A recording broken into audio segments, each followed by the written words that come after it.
बाळा, तुझं आणि लीलाचं पटत नाही, सतत बिनसत असतं. पण एक लक्षात घे ना, तुम्ही दोघी काही एकमेकींच्या वैरी नाही आहात. या घराचाच एक भाग आहात. हं?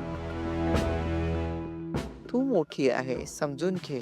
हे रोजच्या घरामध्ये वादावादी बरोबर नाहीये. आजी, वाद घालायला मला सुद्धा नाही आवडत.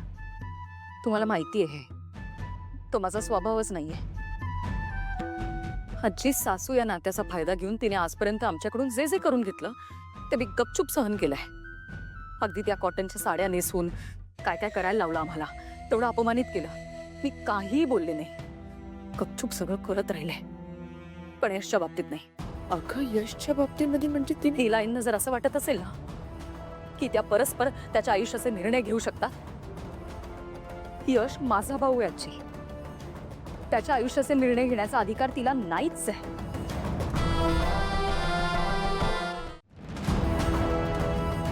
काही झालं की ती लीला लीला लीला. काय झालंय सगळ्यांना? आणि त्या लीलाने अशी काय जादू केली सगळ्यांवर की सगळे फक्त तिच्याच मनाचा विचार करतायत. पण यशचं डोकं फिरलंय आता. फक्त त्या लीलाच ऐकतो आणि तिच्यामुळे माझ्याशी वाद घालायला लागलाय हा.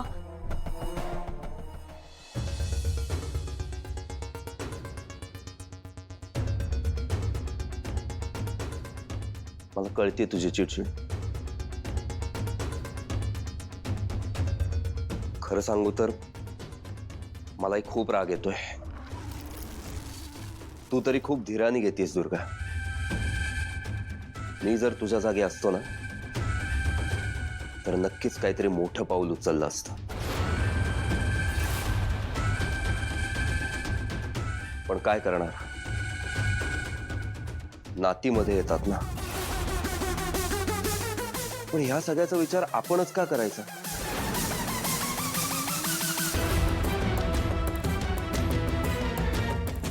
बाकी घरातले सगळे स्वार्थी वागतायत ना.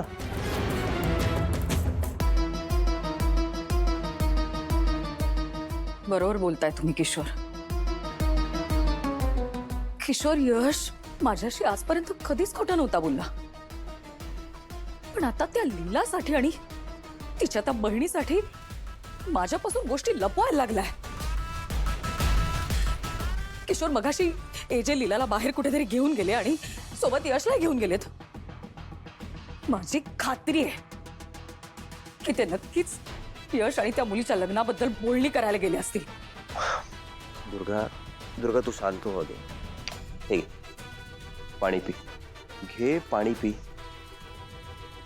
मी तुला वचन देतो दुर्गा, तुझ्या मनाविरुद्ध काहीही घडू देणार नाहीये मी. हे जे न आणि त्या मूर्ख लीलाला हे कळत का नाहीये की यश माझा भाऊ आहे आणि त्याच्या लग्नाचा निर्णय फक्त मी घेणार आहे. दुसरं कोणीच नाही. दुसरं कोणीच नाही.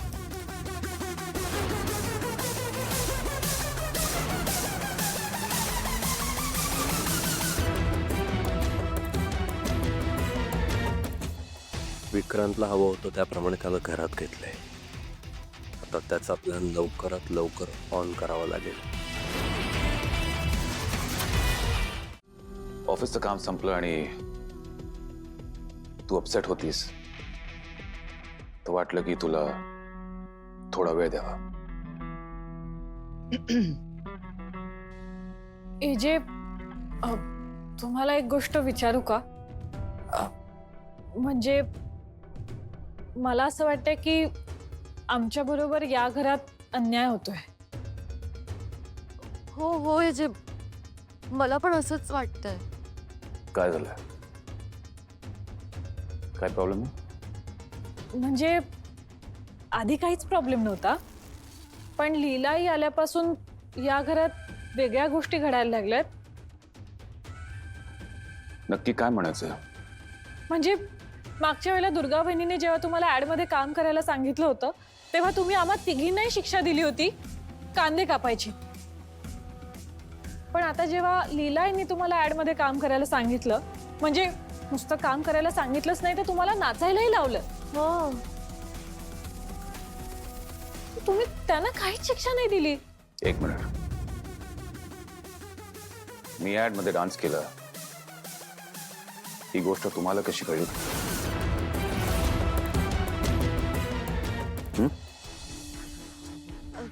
सोशल मीडियावर आहे जे. हो म्हणजे मी पण बघितलं फोनवर तुम्ही ऍड मध्ये डान्स केला. लक्ष्मी, सरस्वती, तुम्ही असं का वागताय? आजी बरोबर आहे ना, आमच्या बरोबर पार्शालिटी होते असं नाही वाटत आहे का तुम्हाला? तुम्ही दोघी का सारखा सारखा असाच विचार करताय? म्हणजे आजी बघा ना, या घरात काही नियम होते आणि ते सगळेजण पाळायचे. जर कोणी नियम मोडला तर एजे त्यांना शिक्षा करायचे, पण आता नियम मोडले तरी एजे त्यांना शिक्षा करतच नाहीत. शिक्षा फक्त आम्हा तिघींनाच होते. ठीक आहे, मग तुम्हाला आता असं वाटतंय का की लीलाला पण शिक्षा व्हायला हवी? हो म्हणजे नियम मोडला तर शिक्षा व्हायलाच हवी ना आजी. एक मिनिट. पहिली गोष्ट म्हणजे लीलानी कुठलाही नियम मोडलेला नाही. दुसरी गोष्ट म्हणजे तुम्हाला मागच्या वेळेला शिक्षा झाली कारण तुम्ही माझ्याशी खोटं बोलला. सोशल कॉजच्या नावाखाली तुम्ही माझ्याकडनं ती ऍड करून घेतली.